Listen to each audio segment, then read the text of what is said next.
Adobe InDesign CS4 எப்படி வருதோ அதோட இன்டர்ஃபேஸ் பத்தி நம்ம தெரிஞ்சுக்க போறோம். Start button press, programs, Adobe Master Collection CS4, Adobe InDesign CS4 click பண்ணீங்கன்னா நீங்க ஸ்கிரீன்ல பாக்குற வர InDesign ஓபன் ஆகி நிற்கும். அதில் நீங்க மேல பாக்குறது வந்து InDesign CS4 உடைய வெல்கம் ஸ்கிரீன். இந்த வெல்கம் ஸ்கிரீன்ல என்னென்ன இருக்கும்னா, ஆல்ரெடி InDesign ஃபைல் நீங்க ஓபன் பண்ணிருப்பீங்க இல்லையா ரீசெண்டா, அந்த ஃபைலோட லிஸ்ட் இங்க டிஸ்பிளே ஆகும். அதுக்கப்புறம் ஓபன் ஏரியா வந்து நீங்க InDesign ஃபைல ஓபன் பண்ணிருக்கும், இதையும் யூஸ் பண்ணிக்க முடியும். ரெண்டாவது கிரியேட் நியூ. கிரியேட் நியூல என்ன பண்ணா டாக்குமெண்ட் புதுசா கிரியேட் பண்ணலாம், புக், லைப்ரரி கிரியேட் பண்ணிக்க முடியும். அல்லது இது டிஃபால்ட்டா கிரியேட் பண்ணி வச்சிருப்பாங்களே டெம்ப்ளேட்ஸ் எல்லாம், அதெல்லாம் நம்ம சூஸ் பண்ணி ஒர்க் பண்ணிக்க முடியும். அடுத்து நம்ம கம்யூனிட்டி என்னன்னா, InDesignோட தேர்ட் பார்ட்டி யூசேஜ் என்ன, யூசர் குரூப் என்ன, பிளகின்ஸ் என்னென்ன நம்ம யூஸ் பண்றோம் அப்படிங்கலாம் ஆன்லைன்ல போய் நம்ம தெரிஞ்சுக்காக இந்த கம்யூனிட்டி யூஸ் ஆகும். நம்ம அடுத்ததா பார்க்க போறது get start, new future, resource அப்படிங்கறதெல்லாம் ஏரியா என்னன்னா, நீங்க இது கிளிக் பண்ணி அடோபோட ஹெல்ப்புக்கு போகும். நம்ம அந்த ஹெல்ப்ல என்ன வேணும்ன்றத நம்ம பாத்துக்க முடியும். நம்ம க்ளோஸ் பண்ணிடலாம். அடுத்தது பார்க்கறது டோன்ட் ஷோ அகைன் அப்படின்ற ஏரியா என்னன்னா, இப்ப நீங்க InDesign ஒவ்வொரு தடவையும் ஓபன் பண்றீங்க. ஒவ்வொரு தடவை ஓபன் பண்ணும்போது இந்த வெல்கம் ஸ்கிரீன் எனக்கு வர வேண்டாம் அப்படின்னு நீங்க நினைச்சீங்கன்னா டோன்ட் ஷோ அகைன் அப்படின்றத டிக் பண்ணிட்டீங்கன்னா ஒவ்வொரு தடவையும் InDesign ஓபன் பண்ணும்போது இந்த வெல்கம் ஸ்கிரீன் உங்களுக்கு வராது. சப்போஸ் இந்த வெல்கம் ஸ்கிரீன் இப்படி வராம இருக்கு, இல்ல எனக்கு திரும்ப வெல்கம் ஸ்கிரீன் வரணும் அப்படின்னா அது எங்க இருந்து கொண்டு வர முடியும்னா, ஹெல்ப் மெனுல வெல்கம் ஸ்கிரீன் கமாண்ட கிளிக் பண்ணீங்கன்னா வெல்கம் ஸ்கிரீன் ஓபன் ஆயிரும். அதுல அந்த டோன்ட் ஷோ அகைன் அந்த ரிமூவ் பண்ணி விட்டீங்கன்னா இந்த ஆப்ஷன் வந்து எனேபிள் ஆயிரும். நீங்க எப்ப InDesign ஓபன் பண்ணாலும் ஆட்டோமேட்டிக்கா வெல்கம் ஸ்கிரீன் வந்து தான் உங்களுக்கு வரும். ஓகே, இதுல நம்ம டாக்குமெண்ட் வந்து புதுசா கிரியேட் பண்ணிக்கலாம். கிளிக் டாக்குமெண்ட், நியூ டாக்குமெண்டோட டயலாக் பாக்ஸ்ல இருக்கிற நம்ம திரும்ப வர லெசன்ஸ்ல பார்ப்போம். இப்போ ஓகே பட்டன் பிரஸ் பண்ணி ஒரு நியூ டாக்குமெண்ட் ஒன்று கிரியேட் பண்ணிக்கலாம். ஸ்கிரீன்ல பாக்குறது Adobe InDesign CS4 உடைய இன்டர்ஃபேஸ். அப்ளிகேஷன் பார், அப்ளிகேஷன் பார்ல நமக்கு யூசேஜ் என்னன்னா Adobe Bridge, அதாவது Adobe இன்னொரு அப்ளிகேஷன், அதை ஓபன் பண்றதுக்கு நமக்கு யூஸ் ஆகும். ரெண்டாவது வந்து ஜூமோட லெவல் நம்ம மாத்திக்க முடியும். ரூலர், ஃப்ரேம்ஸ், கைடு, ஸ்மார்ட் வெயின் அதெல்லாம் வேணும்னா நம்ம செலக்ட் பண்ணிக்க முடியும். அடுத்ததான் நம்ம ஸ்கிரீனோட மோடு, ப்ரிவியூ மோடா வேணுமா, நார்மல் மோடா வேணுமா, சர்ச் மோடா வேணுமா, ப்ளீட் மோடா, அதெல்லாம் நம்ம என்ன சூஸ் பண்ணிக்க முடியும்.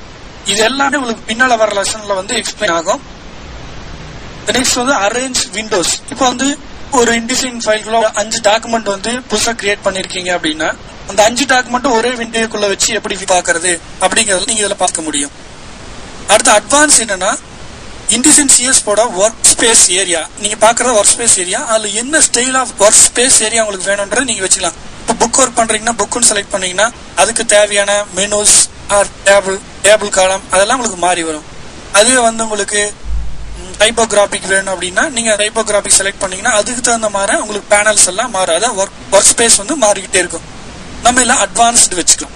அடுத்தது நம்ம பார்க்க போறது ஹெல்ப் ஏரியா. இந்த இடத்துல நீங்க டைப் பண்ணீங்கன்னா உங்களுக்கு ஹெல்ப் ஆட்டோமேட்டிக்கா ஓபன் ஆயிரும். டூல்ஸ் நடிச்சு என்டர் பண்றீங்க, ஹெல்ப் பண்ணிரும். இது நமக்கு தேவையானது நம்ம பார்த்து எடுத்துக்கலாம்.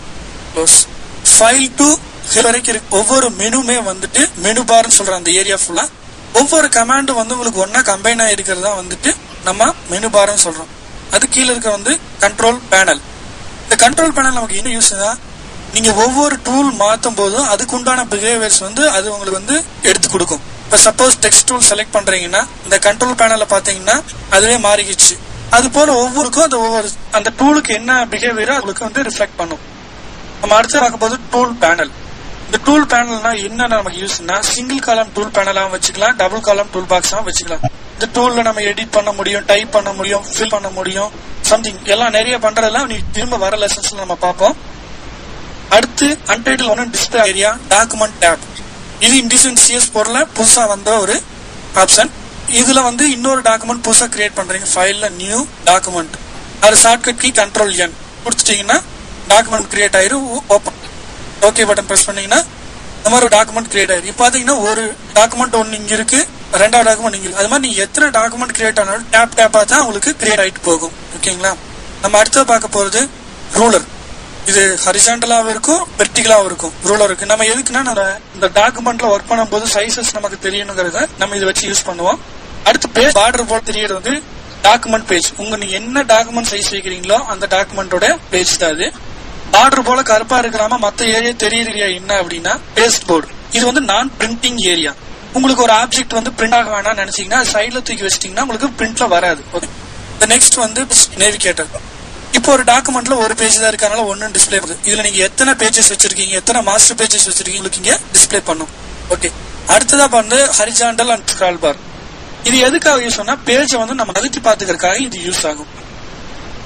அடுத்தா நம்ம பார்க்க போறது பேனல்ஸ். இது வந்து பேனல்ஸ் சொல்லுவாங்க, பேலட்னு சொல்லுவாங்க.